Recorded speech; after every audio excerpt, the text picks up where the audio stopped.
नमस्कार दोस्तों, आज मैं आपको सुनाऊंगा सुंदरता एक बोध कहानी। कई सौ साल पहले की ये कहानी है। एक राजकुमार को अपने सुंदर होने पर काफी गर्व था, जो समय के साथ घमंड में बदलता जा रहा था। राजकुमार को अपनी प्रशंसा सुनना बहुत पसंद आता था।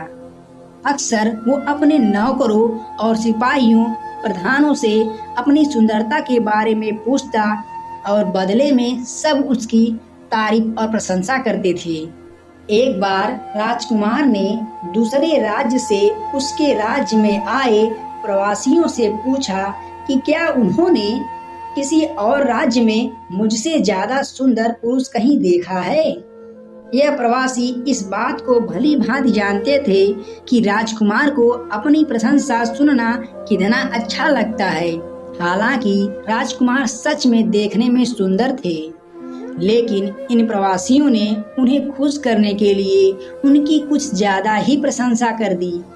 प्रवासियों ने कहा कि उन्होंने अपने राज्य में तो क्या, किसी भी राज्य में उनसे जितना सुंदर पुरुष नहीं देखा।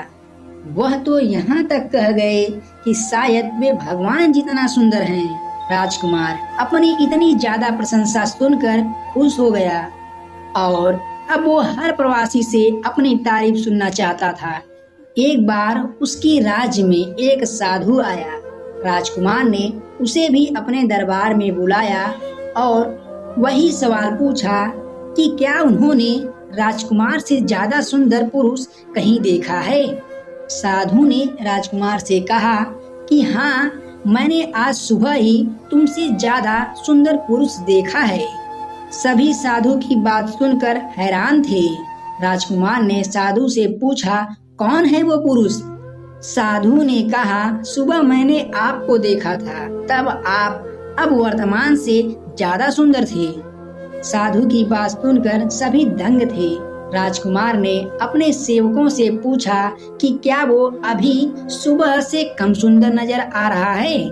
सेवकों ने कहा, उन्हें तो उतने ही सुंदर दिख रहे हैं। राजकुमार ने साधु से पूछा, जब सभी को कोई फर्क नहीं नजर आ रहा है तो भला आपको ऐसा क्यों लग रहा है।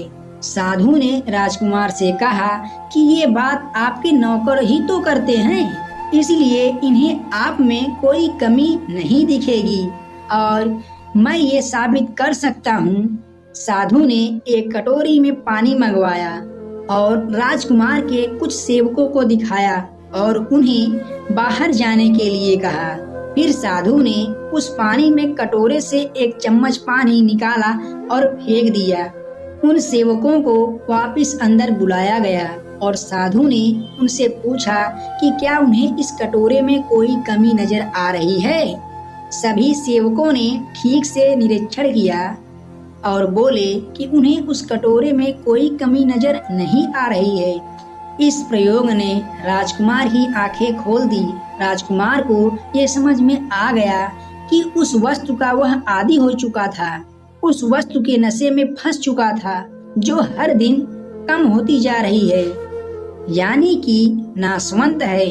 उस दिन के बाद राजकुमार ने कभी भी आईना नहीं देखा और अविनाशी वस्तु की खोज में अपना जीवन बिताया। कहानी की गहरी सीख, सुंदरता क्या होती है। हर किसी के लिए सुंदरता के मायने अलग अलग होते हैं। किसी के लिए बाहरी रूपरेखा सुंदर हो सकती है तो किसी के लिए अंदरूनी सुंदरवान सुंदर हो सकता है। आजकल लोग अच्छे नाक नक्शे को सुंदरता का पैमाना मानते हैं, जो बिल्कुल गलत है। सुंदरता अच्छे स्वभाव, अच्छे विचार और अच्छे कर्मों से निर्धारित की जानी चाहिए।